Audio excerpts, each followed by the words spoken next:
And 7 News continues to watch the developments after the spill in the Animas River. Now the Inspector General for the EPA is investigating the massive spill. A big focus of the investigation will be the agency's response right after the 3 million gallons of toxic water spilled into the river on the 5th.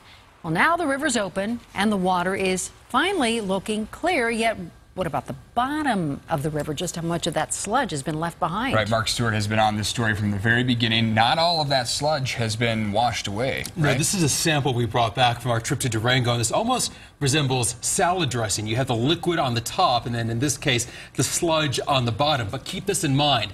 The river is always moving, so all of this sludge gets churned together. Some of that sludge has been stuck on the rocks, on the shore, and on the bottom. Now testing done by the state reveals just how much is still there.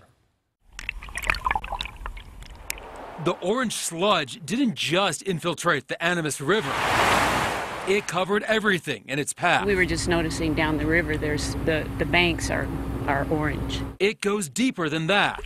The riverbed also got walloped by the waste, causing us to wonder if this spill will still haunt the state in the future. As long as they're sitting in the bottom like that, they're not a real threat to humans. Dr. Ron Cohen is a professor at the Colorado School of Mines. This is not worst case scenario. We showed him the most recent data released by the state concerning toxic sediment on the bottom of the river. What is the takeaway from you looking at these numbers? The sediment that was measured is a little bit high in several of the metals.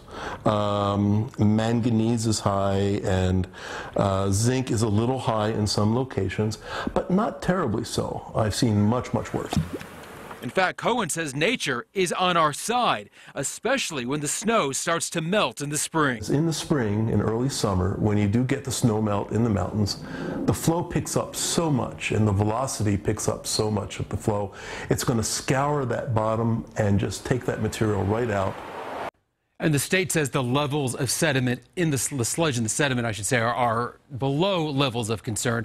I asked Dr. Cohn, what's the long-term worry here? And he points out it's not this spill, but rather the thousands of other mines that are leaking, making our state vulnerable to more spills and more potential disasters. Eric. All right, thanks a lot, Mark.